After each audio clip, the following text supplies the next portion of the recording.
Assalamualaikum warahmatullahi wabarakatuh.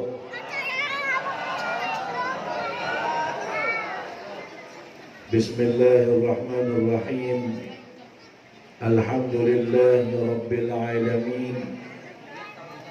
Wassalatu wassalamu ala ashrafil anbiya'i wal mursalin Sayyidina wa maulana Muhammadin wa ala alihi wa sahbihi ajma'in, amma ba'd. Alhamdulillah, puja dan puji syukur kita haturkan kehadirat Allah Subhanahu wa taala atas curahan dan limpahan nikmat yang Allah berikan kepada kita semuanya. Pada malam ini kita bersama-sama berkumpul di masjid yang mulia ini dalam rangka memperingati kelahiran junjungan kita Nabi besar Muhammad sallallahu alaihi wa alihi wasallam. Mudah-mudahan setiap langkah kaki yang kita langkahkan sampai ke tempat ini Allah jadikan sebagai penghapus dosa-dosa kita. Dan Allah angkat derajat kita dan Allah berikan pahala yang berlipat ganda. Amin ya rabbal alamin. Salawat serta salam tidak lupa pula kita haturkan kehadiran junjungan kita, kekasih kita, suri tauladan kita, baginda Nabi kita Nabi besar Muhammad sallallahu alaihi wa ala alihi wa sahbihi wasallam, dan juga kepada keluarga Rasulullah, sahabat-sahabat Rasulullah, dan orang-orang yang meladani jalan baginda Nabi besar Muhammad sallallahu alaihi wa ala alihi wa sahbihi wasallam sampai hari kiamat nanti. Amin ya rabbal alamin. Hadirin dan hadirat jamaah yang dimuliakan Allah Subhanahu wa taala. Sampai jam berapa nih kira-kira? Jam berapa kira-kira? Sekarang juga 9:30. Ya. Jam 11. Ini sudah suara anak habis nih. Kalau jam 11 habis. Ya. Kita tidak lama ya, sebentar aja.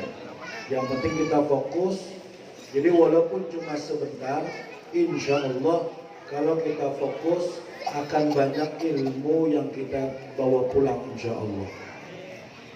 Yang jelas kita malam ini berbahagia, sangat berbahagia, karena ini adalah perayaan yang kita rayakan adalah makhluk yang paling utama, panutan kita dan penyelamat kita, sumber keberuntungan kita, yaitu Nabi kita Nabi besar Muhammad sallallahu alaihi wa ala alihi wa sahbihi wasallam.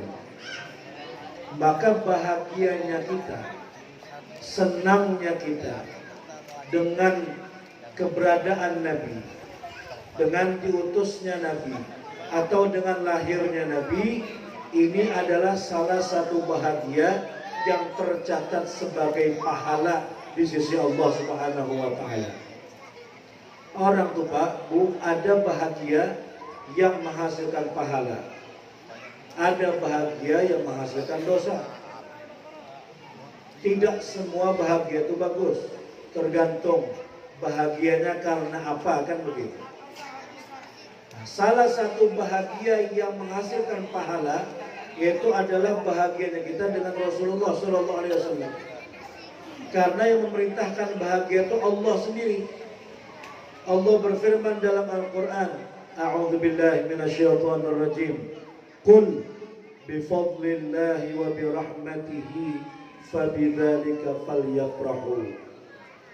Katakanlah wahai Muhammad terhadap umatmu, karena karunia daripada Allah dan juga rahmat Allah, maka atas itu keduanya berbahagialah.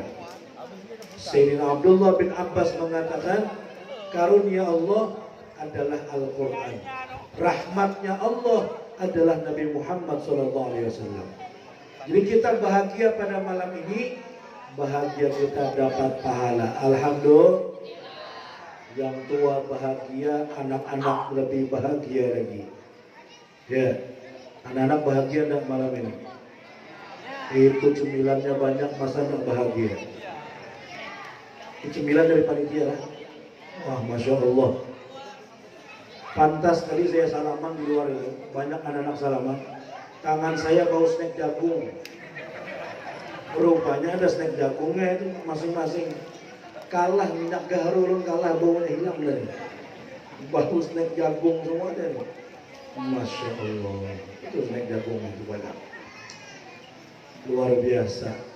Mudah-mudahan Allah tidak bahagiakan kita di dunia aja.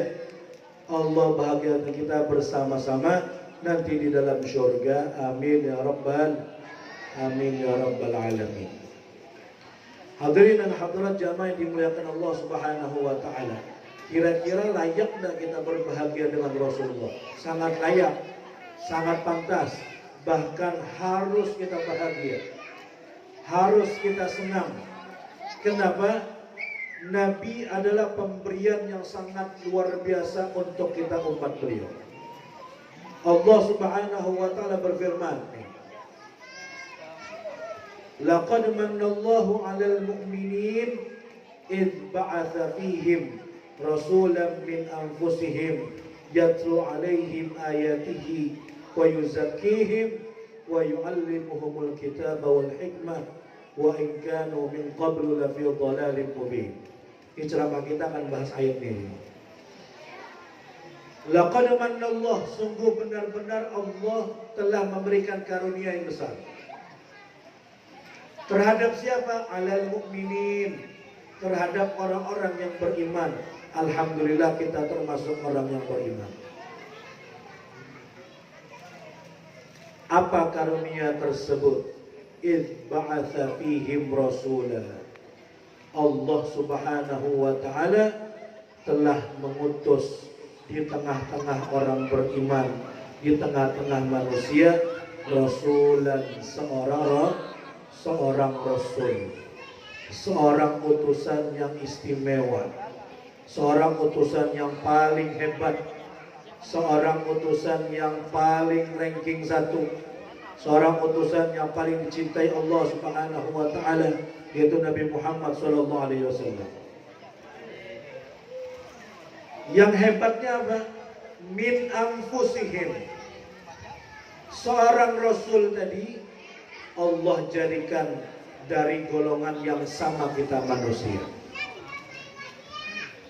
Sama-sama dari jenis manusia. Padahal ciptaan Allah kan banyak di dunia alam semesta ini. Ada golongan jin, ada golongan malaikat, ada dari hewan, binatang-binatang, ada tumbuh-tumbuhan, ada dari golongan manusia dan makhluk-makhluk yang lain yang kita tidak tahu. Itu banyak masih ciptaan Allah Subhanahu wa taala. Entah di planet-planet mana itu ada makhluk juga selain daripada manusia. Kita tidak tahu, banyak sekali. Tapi dari sekian banyak makhluk ciptaan Allah, berbagai macam jenisnya yang Allah pilih untuk diutus para nabi-nabi hanya dijadikan dari golongan manusia. Tidak ada nabi dari golongan jin, tidak ada. Barangkali ada pertanyaan, ada enggak jin yang jadi nabi? Tidak ada. Padahal jin itu termasuk makhluk yang dapat kewajiban sama seperti manusia. Jadi makhluk ciptaan Allah itu yang punya kewajiban itu dua, jin dan manusia. Dua ini namanya tsaqalain. Dua ini namanya as-tsaqalain. Tsaqal itu artinya berat. Kenapa dua dikatakan tsaqalain? Karena dua golongan ini dapat beban syariat dari Allah Subhanahu wa taala. Jadi bangsa jin itu sama kayak kita. Kita wajib sholat, mereka wajib sholat. Kita wajib zakat, mereka wajib zakat, Pak. Kita wajib haji, mereka wajib haji juga. Kita mukallaf, mereka juga mukallaf. Sama manusia dengan jin, sama-sama diberi kewajiban.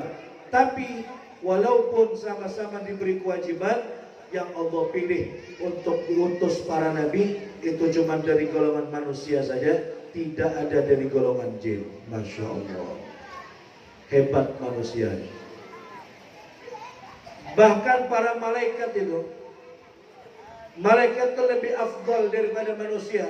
Kenapa? Manusia ada nafsu di dalam diri, malaikat tidak ada nafsu dalam dirinya. Manusia ada syahwat, malaikat tidak ada syahwat. Jadi malaikat itu lebih afdal daripada manusia. Pertanyaannya, ada tidak malaikat yang jadi nabi? Allah pilih nabi dari golongan malaikat, ada tidak? Tidak ada. Hanya golongan manusia saja. Dari Nabi Adam sampai Nabi Muhammad SAW, semua para nabi yang jumlahnya 124.000 itu semuanya dari golongan manusia, tidak ada dari golongan lain. Alhamdulillah, itu kemuliaan Pak Bu yang Allah berikan kepada kita golongan manusia.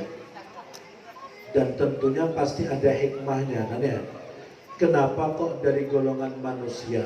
Agar kita ini mau mengikuti Rasulullah itu gampang. Mau mengikuti Nabi Muhammad itu bisa, Pak. Kita tidak terbayang kalau seandainya Rasulullah itu diutus beliau dari bangsa jin. Tidak terbayang gitu. Atau misalnya Nabi Muhammad itu dari golongan malaikat. Waduh, repot kita. Susah kita mau meniru. Kenapa? Malaikat itu tidak makan, tidak minum, tidak tidur. Lah terus kita manusia makan, minum, tidur, terus mau meniru Nabi yang dari golongan malaikat, tidak bisa. Malaikat itu tidak menikah. Manusia makhluk yang harus menikah. Bagaimana mau meniru nabinya? Tidak bisa. Jadi Allah jadikanlah para nabi-nabi itu dari golongan manusia agar kita mudah bisa meniru setiap tingkah laku dan budi pekerti beliau. Alhamdulillah. Idh ba'atha fihim rasulan min anfusihim, dari golongan manusia sendiri. Apa tugasnya Nabi? Yatlu alaihim ayatihi, membacakan kepada kita ayat-ayatnya Allah, Al-Quran. Wa yu'allimuhumul kitab, bukan hanya membacakan kepada kita Al-Quran, tapi tugas Nabi juga mengajarkan kepada kita ilmu kitab tersebut. Ini salah satu misi Nabi apa? Mengajarkan ilmu. Makanya majelis taklim itu penting. Orang tidak akan ngerti agama kalau tidak ada majelis taklim. Orang tidak akan mengerti cara untuk berjalan di ridha Allah kalau tidak ada majelis taklim. Makanya ibu-ibu sekalian, kalau ada majelis taklim yang tidak ada uzur, tidak ada halangan, hadir. Entah itu di masjid, entah itu di rumah-rumah, atau di majelis-majelis bangunan yang khusus dibangun untuk majelis, ada waktunya hadir untuk hadir majelis taklim tadi, mendengarkan ilmu agama. Biar kita paham bagaimana cara kita beragama. Bu, banyak kita ini yang tidak mengerti cara beribadah. Ya, banyak di antara kita yang tidak paham bagaimana caranya sholat. Banyak di antara kita yang tidak paham bagaimana caranya berwudu. Banyak di antara kita yang tidak paham bagaimana caranya membersihkan najis, bagaimana caranya beristinja, bagaimana caranya tayamum, dan ibadah-ibadah yang lain. Sangat banyak sekali. Kenapa? Karena kita kurang semangat hadir majelis taklim. Bukan majelis taklimnya yang tidak ada, majelis taklim sekarang di mana-mana, tiap malam, bahkan setiap malam. Satu malam itu bisa berapa banyak majelis taklim. Di Samarinda seberang aja begitu banyak. Di malam ini aja banyak majelisnya ada di sekitar sini. Setiap malam Kamis. Begitu juga malam Jumat, malam Sabtu, dan seterusnya. Kenapa kita masih banyak belum bisa agama? Karena kita kurang semangat hadir majelis taklim. Wajib Pak, Bu, jangan sampai ibadah yang kita lakukan sudah kita capek-capek melaksanakannya, tapi ternyata ibadah kita tidak diterima oleh Allah. Na'udzubillahi min dzalik. Rugi sekali. Orang zaman sekarang ini semangat beribadahnya luar biasa. Semangat beribadahnya Masya Allah. Masjid-masjid banyak jamaahnya. Salat maghrib, isya, subuh, zuhur, asar, 2 shaf, ada 3 shaf di masjid-masjid. Dilanggar-langgar, di musola juga seperti itu. Dibandingkan dengan masa-masa dulu, saya ingat masa saya kecil dulu, masih umur-umur begini. Itu, ya Allah, jamaah sholat itu di masjid aja bisa dihitung. Paling banyak maghrib, itu pun 2 shaf. Waktu-waktu yang lain isya berkurang sudah. Subuh apalagi tidak sampai 1 shaf tuh zaman itu. Subuh itu di masjid, apalagi dilanggar Bu, apalagi di musola, paling berdua aja sih ya. Kadang-kadang 1 orang aja, beliau yang buka, beliau yang nyalakan mic-nya, beliau yang adzan, ya Hayyu ya Qayyum, beliau imam sekaligus makmumnya, nutup musola sendiri. Itu dulu masa saya kecil nih. Sekarang alhamdulillah tidak ada yang begitu lagi. Masjid subuh banyak jamaahnya, bahkan kadang subuh lebih banyak daripada maghrib isya. Zuhur juga begitu, asar juga, maghrib isya. Masya Allah, baik di masjid maupun di musola maupun di langgar, luar biasa. Semangat orang beriman, semangat kaum muslimin pada masa kita sekarang ini di dalam beribadah sungguh sangat istimewa. Terbukti jamaahnya banyak. Cuma sayangnya Bu, Pak, sayangnya semangat beribadah kita tidak berbanding lurus dengan semangat kita menuntut ilmu cara beribadah bagaimana. Jadi jamaahnya banyak, tapi kita lihat tata cara mereka mengerjakan sholat, banyak yang keliru, banyak yang salah, banyak yang melakukan pembatal sholat, tapi dia tidak tahu itu membatalkan sholat. Ya, contoh gampang, ada orang sholat, Allahu Akbar, sambil sholat bedehem. Ada enggak orang sholat bedehem? Ada orang sholat bedehem? Apa hukumnya sholat bedehem? Di dalam fikih disebutkan hukumnya batal. Orang sholat bedehem itu batal. Tanah Nuh, kalau kita mau tahu bahasa di dalam kitab, tanah Nuh itu berdehem, itu hukumnya batal sholatnya. Nyatanya banyak orang sholat bedehem. Kadang-kadang bukan makmumnya aja, imamnya bedehem juga. Karena beliau merasa suaranya kurang bisa diangkat, sedangkan penampilan harus bagus ini, jadi bedehem. Baru mulai. Apa hukumnya? Batal. Banyak yang tidak tahu itu membatalkan sholat. Banyak. Makanya banyak yang mengerjakan. Itu permasalahannya kalau kita tidak ikut majelis taklim. Waduh, maka saya sholat begitu sudah puluhan tahun. Bagaimana? Kira-kira siapa yang salah? Yang salah adalah kenapa tidak ingin belajar. Ya, kenapa tidak mau belajar. Itu contoh paling sering kita temukan. Contoh lagi misalnya, ada orang sholat, ini laki-laki lah, perempuan dah ada Jawa yang begini. Ini laki-laki, sholat, Allahu Akbar, ruku, Sami Allahu liman hamidah, i'tidal, Allahu Akbar, sujud. Orangnya sholat pakai celana, pakai baju kaos. Bilanya ruku, bajunya terangkat, celananya terturun. Ada yang begitu? Bilanya sujud, bajunya terangkat, celananya terturun. Kelihatan bagian belakangnya itu. Kira-kira sholat model seperti itu sah apa tidak? Tidak sah. Kenapa? Karena syarat sah sholatnya dilanggar, yaitu satrul aurah, menutup aurat. Sedangkan kita temukan banyak yang model seperti ini. Ini pian bayangkan tiap hari dia sholat begitu, ya, tiap hari, 1 tahun aja. Berapa sholat yang dia tinggalkan? Dia menganggap itu sah, padahal tidak sah. Maka 1 sholat ditinggalkan 500 tahun dalam neraka Allah Subhanahu wa taala.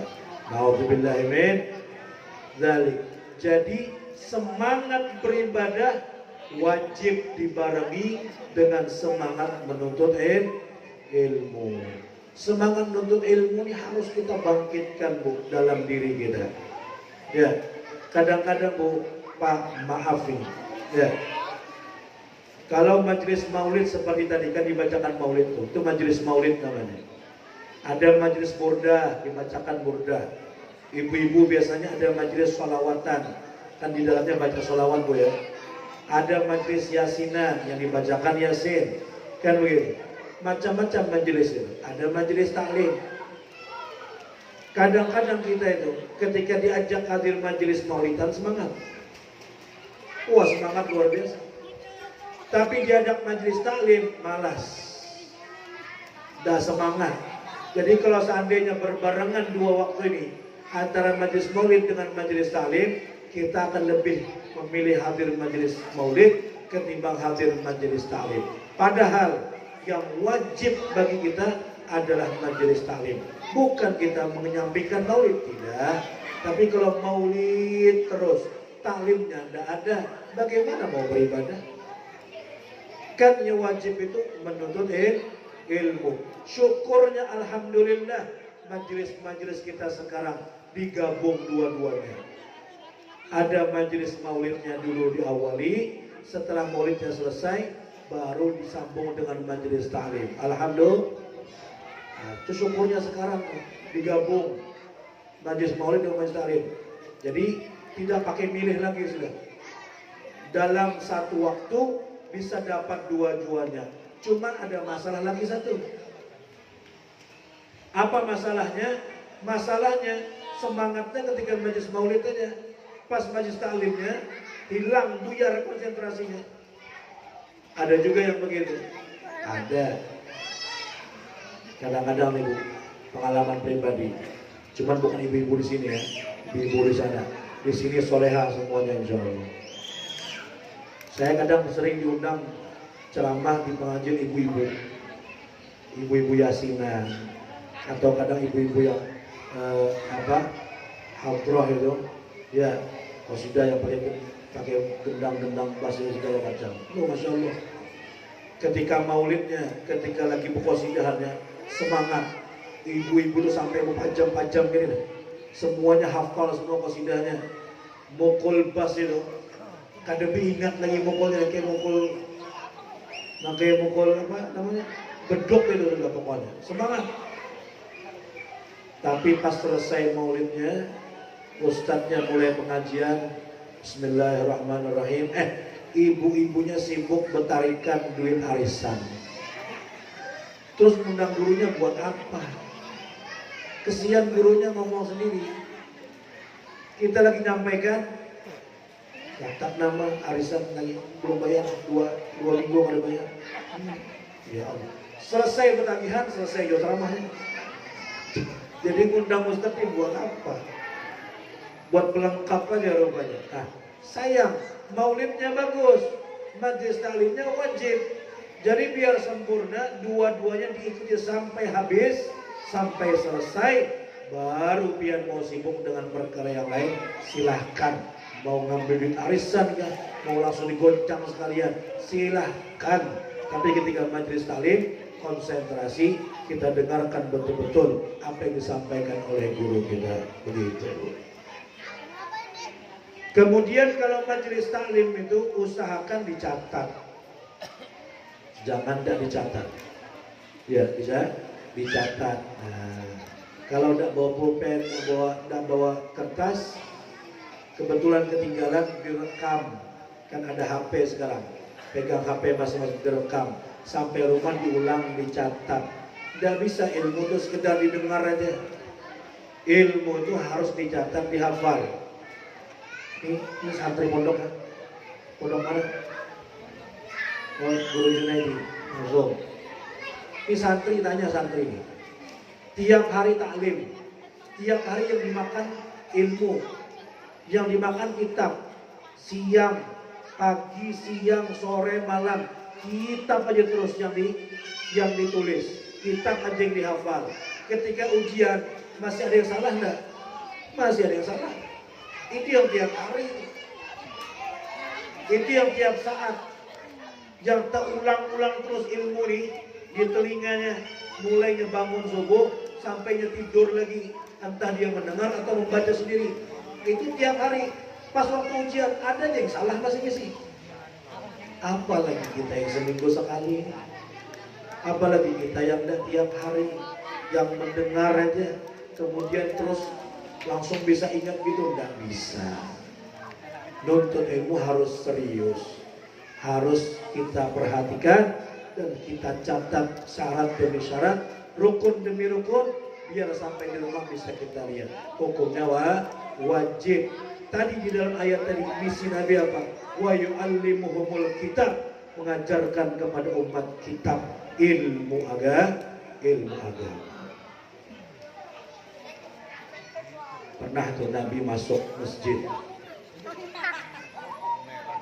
Ada dua kelompok di masjid. Satu kelompok berzikir, la ilaha illallah, la ilaha illallah, macam-macam zikir. Kelompok yang satu lagi majelis taklim, lagi belajar. Ketika Nabi masuk, sahabat perhatikan kira-kira lah, Nabi duduk sama yang mana? Nabi duduk sama majelis zikir kah? Atau Nabi duduk di majelis taklim? Ternyata Nabi belok duduk di majelis taklim. Duduk di situ. Sahabat tanya, ya Rasulullah, kok pian ini duduk di majelis taklim? Itu orang berzikir. Apa alasannya? Kata Nabi, mereka itu berzikir, mereka itu berdoa. Allah mau, Allah terima. Allah tidak mau, Allah tidak kabulkan. Adapun ini majelis taklim, Nabi mengatakan innama bu'itsu mu'allima, saya diutus oleh Allah sebagai pengajar. Saya diutus oleh Allah sebagai yang mengajarkan ilmu, menyampaikan ilmu. Maka saya duduk di majelis taklim, kata Rasulullah sallallahu alaihi wa ala alihi wasallam. Jadi ini majelis yang paling afdal adalah majelis taklim. Ya, majelis taklim. Saking afdalnya, saking utamanya majelis taklim, Pak, Bu, kita itu kan diperintahkan untuk berzikir banyak. Udhkurullaha dzikran katsira. Silahkan pian cari dalam Al-Quran dari juz 1 sampai juz 30. Setiap kali Allah memerintahkan zikir, pasti perintahnya suruh banyak-banyak, gak pernah sedikit. Banyak-banyak. Di mana saja pian berzikir diperintahkan Allah. Di jalan, ketika mau tidur, ketika sambil nonton misalnya, ketika di mana-mana aja suruh berzikir. Kecuali satu biar dilarang berzikir. Satu keadaan biar dilarang berzikir. Apa itu? Ketika majelis taklim, tidak boleh zikir. Bayangkan. Ketika majelis taklim, tidak boleh zikir. Makanya orang kalau majelis taklim dilarang tuh pegang tasbih. Bukan waktunya. Stop. Waktunya mendengarkan ilmu. Waktunya mendengarkan ilmu. Di luar majelis taklim kita diperintahkan zikir banyak-banyak. Kapanpun, pagi, siang, malam, sore, tengah malam, dini hari, zikir. Tapi ketika majelis taklim stop. Bahkan sebagian guru-guru kita dulu waktu di Yaman itu, waktu di Hadramut itu, bilanya lagi belajar, itu santri disuruh kumpul semua tasbihnya, kumpul. Siwaknya disuruh kumpul. Kenapa? Kadang-kadang santri itu sambil dengarkan sambil main siwak. Tidak boleh, kumpul semua. Setelah majelis ambil lagi. Saking utamanya majelis taklim itu Pak. Jadi Nabi yu'allimuhumul kitab. Tugasnya mengajarkan kepada kita ilmu agama. Khususnya Bu ya, khususnya ibu-ibu.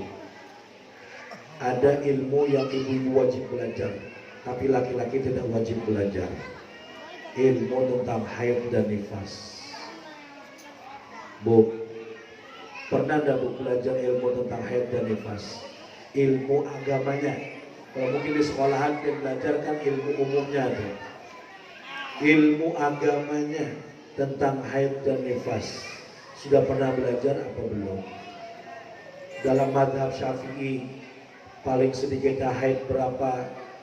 Paling banyaknya haid berapa? Kebiasaannya berapa hari? Kemudian warna darah haid itu apa saja?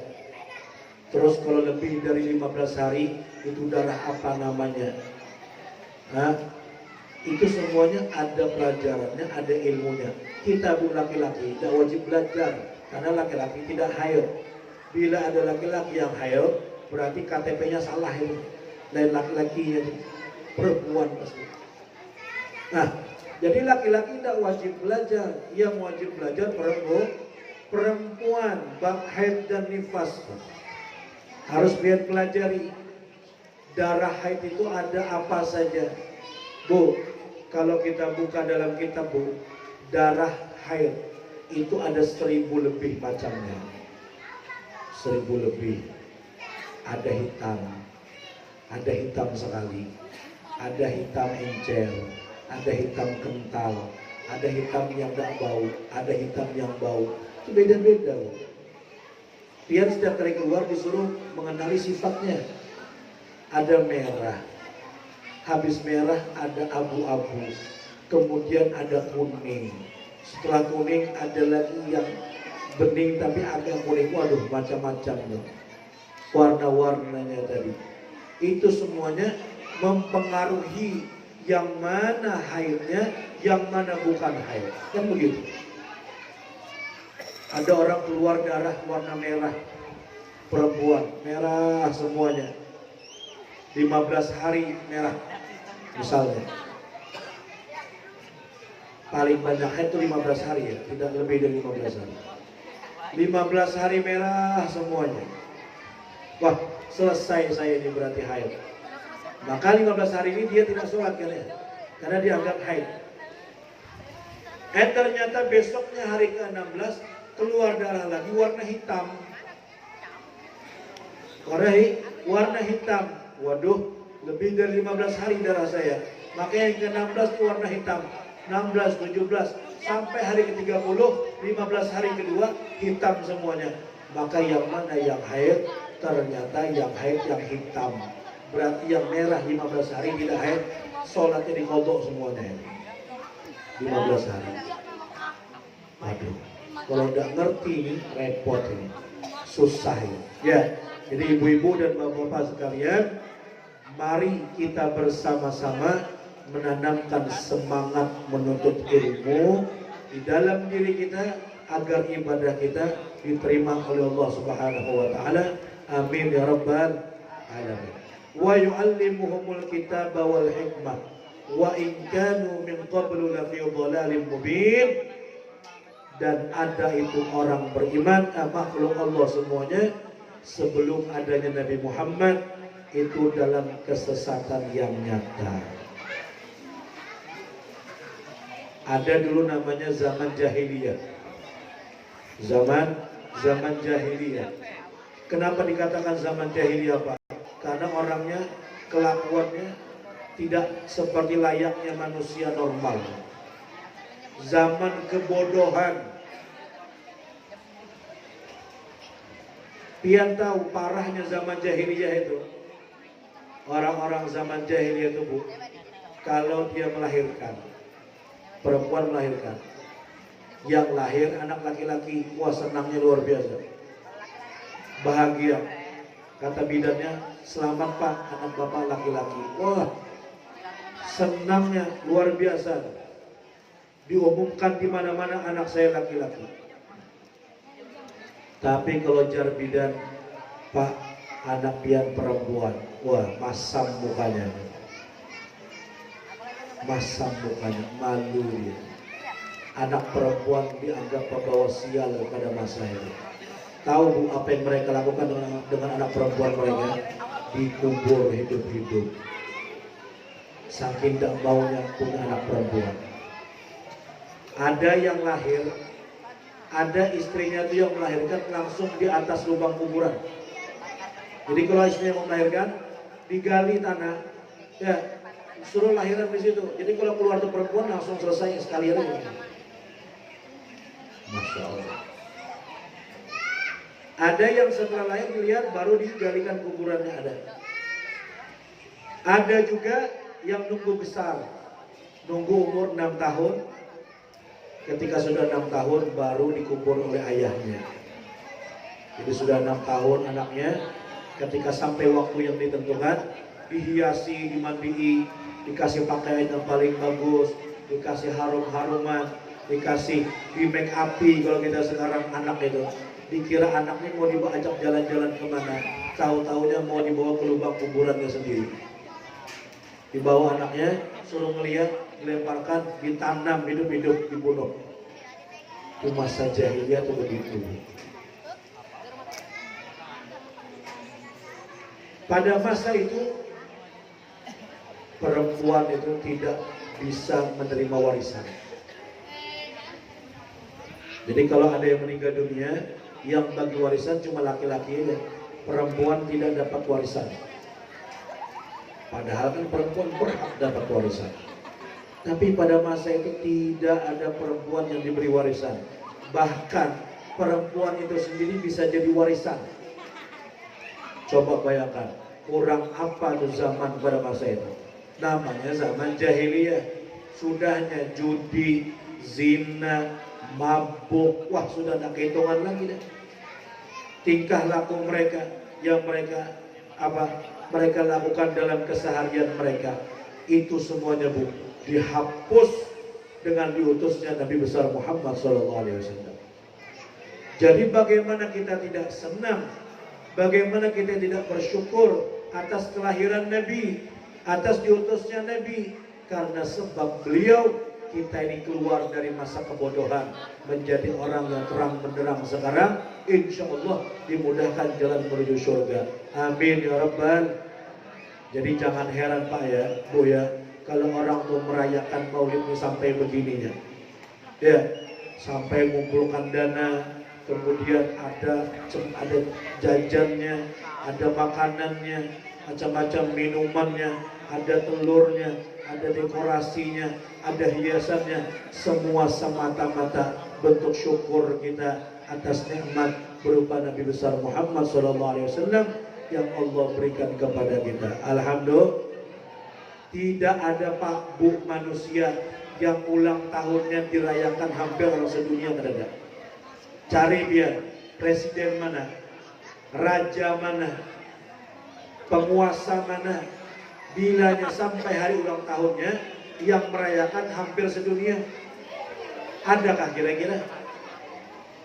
Bahkan sudah meninggal orangnya masih dirayakan ulang tahunnya. Maulid dengan bahasa kita ulang tahun. Hari lahirnya Nabi, adakah kira-kira pemimpin lain yang seperti itu? Tidak ada Pak Bu. Sepanjang masa yang dibuat seperti ini hanya Nabi Muhammad SAW. Cari Ada enggak orang penting mana? Raja mana? Kaisar mana? Fir'aun yang keberapa? Orang penting, tokoh mana yang biografinya tercatat lengkap? Sepak terjangnya, perjalanannya. Tidak hanya itu Pak, Bu, bahkan segala sesuatu yang berkaitan dengan dia tercatat, terdata lengkap. Ada yang seperti itu selain Nabi Muhammad SAW? Tidak akan kita temukan seperti itu. Dia tahu, saking lengkapnya orang menceritakan tentang Rasulullah itu, mendata tentang Nabi, sampai jumlah uban Nabi aja mereka tahu. Dihitung sama sahabat, saking cintanya dengan Rasulullah, jumlah uban Nabi mereka tahu, dicatat di dalam kitab. Kita pelajari sampai sekarang. Berapa jumlah uban Nabi? Dicatat jumlah uban beliau ketika beliau wafat tidak lebih dari 20 helai uban Nabi, termasuk yang di kepala dan yang ada di jenggot Nabi SAW. Ada orang yang dicatat sedetail itu oleh sejarah? Tidak ada. Ya, tidak ada Pak yang dicatat sedetail itu oleh sejarah? Tidak ada. Saking lengkapnya nih, saking lengkapnya orang mencatat tentang Rasulullah, sampai nama barang-barang Nabi itu dicatat juga. Rasulullah itu di antara kebiasaan beliau, kalau punya barang itu dikasih nama sama ini. Jadi barang-barang Nabi itu ada namanya semuanya Pak. Sendalnya ada namanya, bajunya ada namanya, pedangnya ada namanya, kemudian pancinya, ceretnya, lengkap. Baju perangnya, tempat gandumnya, semua ada nama, dikasih nama sama Nabi semua. Itu adalah kebiasaan Nabi. Sampai binatangnya pun dikasih nama sama Nabi. Untanya, ini namanya ini, namanya ini, namanya ini. Kemudian keledainya, ini namanya ini, namanya ini. Kemudian kambingnya, ini namanya ini, namanya, lengkap itu. Semuanya tercatat di dalam kitab-kitab, masih bisa kita baca sampai sekarang, kita pelajari. Adakah manusia yang selengkap ini kira-kira sepanjang zaman? Tidak ada Pak, Bu, tidak ada. Sampai sedetail itu orang mencatat tentang Rasulullah SAW. Sampaian Bu, pengalaman belajar di sekolah. Lah bapak-bapak nih, pengalaman belajar di sekolah. Pernah enggak pian ujian? Ujiannya menghafal nama-nama kambing. Pernah enggak kira-kira? Ujian menghafal nama-nama kambing, pernah enggak? Nah, saya pernah itu. Ujian, persiapan mau ujian, yang dihafal sampai tengah malam nama-nama kambing. Kenapa? Kata guru, nama kambing Nabi dihafal, besok keluar ujian. Paksa dihafal nih. Ada yang seperti ini kira-kira? Sampai teman saya ada salah satu tuh, ngeluh dia. Ngeluh. Kebetulan dia orang Jawa. Kata dia, saya seumur hidup sekolah baru kali ini baru kali ini ujian ngafal no jenenge wedhus ya. Ngafalkan nama-nama kambing. La ilaha illallah. Memang betul kambing, tapi kambing siapa? Kambing Nabi Muhammad SAW. Lengkap namanya, unta Nabi ada namanya, semuanya. Adakah kira-kira tokoh dunia yang sehebat ini? Tidak akan pernah kita temukan selain sosok Nabi Muhammad SAW. Ini sudah tidak bisa dipungkiri kehebatan Nabi dari siapapun. Maka orang yang paling layak kita muliakan, orang yang paling layak kita puji, cuma satu aja di dunia ini adalah Nabi Muhammad SAW. Pian kalau muji Nabi tidak akan pernah salah. Kalau muji Rasulullah tidak akan pernah salah. Pasti semuanya betul. Pujian apa aja kita berikan kepada Nabi pasti benar ada dalam diri beliau. Satu-satunya orang kalau dipuji Pak, Bu, tidak ada tapinya, cuma Nabi Muhammad. Kita punya teman, kita puji dia. Oh teman saya itu begini, orangnya gagah, kulitnya putih, kemudian punya harta ini dan segala macam. Tapi ada tapinya loh. Tidak mungkin, tidak ada tapinya. Tapi orangnya agak pendek, pang dikit, ada tapinya. Sampai aku punya teman perempuan, wah dia itu cantik, rambutnya bagus, ya, kulitnya mulus, kemudian kendaraannya punya mobil, HP-nya mahal, tapi ada tapinya. Tapi kalau nya pakai sendal terbalik terus misalnya, intinya pasti ada tapinya. Satu-satunya manusia kalau dipuji yang tidak ada tapinya cuma satu. Siapa? Nabi Muhammad. Tidak ada tapinya. Sempurna dari ujung rambut sampai ujung kaki, sempurna Rasulullah SAW. Dan satu-satunya orang yang dipuji yang tidak pernah habis. Pertanyaannya, adakah orang yang pernah selesai memuji Nabi? Saya sudah selesai, semua pujian sudah saya sebutkan. Tidak ada. Tidak ada seorang pun yang bisa selesai memuji Nabi Muhammad. Tidak pernah ada habis-habisnya. Buktinya mana? Buktinya perayaan Maulid ini tiap tahun tidak pernah libur. Kalau Bang misalnya tahun ini kita sudah sebut Maulid, masjid kita kenapa? Sudah juga tahun-tahun kemarin habis juga sudah sifat Nabi disebutkan. Tidak ada. Tetap mengadakan lagi, tetap merayakan lagi. Artinya apa? Beliau pujiannya tidak pernah habis. Pujiannya tidak pernah selesai. Karena apa? Apa sih harganya pujian kita kalau Allah Subhanahu wa taala telah terlebih dahulu memuji beliau? Allah katakan, innaka la'ala khuluqin azim. Sungguh benar-benar engkau wahai Muhammad berada dalam budi pekerti yang sangat agung.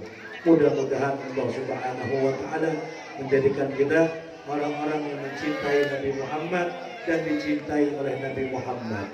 Dan mudah-mudahan Allah Subhanahu wa taala menanamkan di dalam diri kita, di dalam hati kita pengagungan kepada Rasulullah, pengagungan kepada orang-orang yang dicintai oleh Rasulullah. Dan mudah-mudahan Allah kumpulkan kita semuanya bersama beliau nanti ada di dalam surga. Amin ya rabbal. Mudah-mudahan yang sedang sakit Allah berikan kesembuhan dari penyakitnya. Yang sehat Allah tambahkan sehat. Yang punya hajat Allah kabulkan hajatnya di dunia dan di akhirat. Yang rezekinya macet Allah hilangkan macetnya, Allah lancarkan rezekinya. Allah berikan rezeki yang banyak, yang banyak, yang banyak, yang halal, yang tidak dihisab oleh Allah Subhanahu wa taala. Dan barangkali ada di antara kita yang anak-anaknya belum menjadi anak-anak yang diharapkan, belum menjadi anak yang soleh dan solehah. Mudah-mudahan keluar dari peringatan Maulid ini Allah jadikan anak-anak kita semua anak yang soleh dan solehah. Barangkali ada yang hadir di majelis ini yang suaminya belum menjadi suami yang soleh, keluar dari masjid majelis ini berkat Nabi Muhammad Allah jadikan suaminya suami yang soleh. Atau mungkin ada yang istrinya belum menjadi istri yang solehah, semoga keluar dari majelis ini berkat Rasulullah Allah jadikan istrinya istri yang solehah. Dan mudah-mudahan Allah matikan kita dalam keadaan husnul khatimah, dalam keadaan beriman.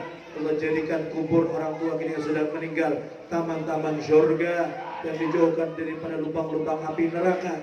Dan mudah-mudahan Allah mudahkan bagi kita untuk membayar utang kita. Semoga sebelum meninggal dunia semua utang piutang kita dilunaskan oleh Allah Subhanahu wa taala. Amin ya rabbal. Amin ya rabbal. Dan mudah-mudahan perayaan Maulid kita di masjid ini pada tahun ini bukan perayaan yang terakhir yang kita hadiri. Perpanjangan umur sehat walafiat sampai perayaan Maulid di tahun yang akan datang. Apalagi masjidnya sudah tambah bagus lagi. Amin ya rabbal. Barangkali Maulid tahun depan masjidnya sudah dibangun yang baru lagi, seperti kata Pak ini tadi. Amin ya rabbal. Amin ya rabbal alamin. Amin ya rabbal alamin. Ala hadhihi niyyah wa kulli ma nabi sallallahu alaihi wasallam wa ila hadratin Nabi Muhammad sallallahu alaihi wasallam. Al-Fatihah.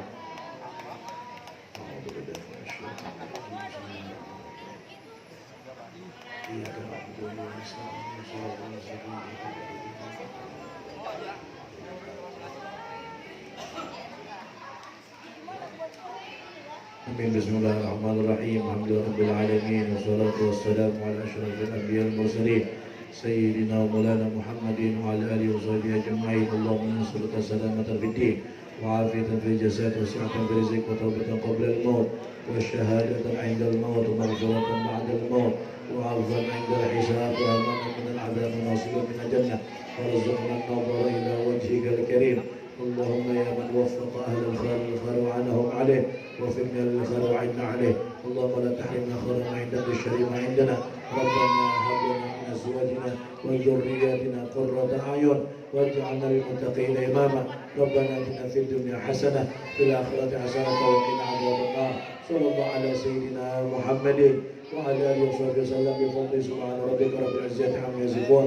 سلام على المرسلين والحمد لله رب alamin. Kiranya ini yang bisa saya sampaikan. Sebelumnya saya mohon maaf kalau mungkin suaranya kurang jelas. Mohon doanya mudah senantiasa diberikan kesehatan. Semuanya kita dapat kesehatan, keafiatan insyaallah. Kita pakai untuk beribadah kepada Allah Subhanahu wa taala. Mudah-mudahan bertemu lagi di lain waktu insyaallah taala. Hadza minni wal 'afwu minkum. Assalamualaikum warahmatullahi wabarakatuh.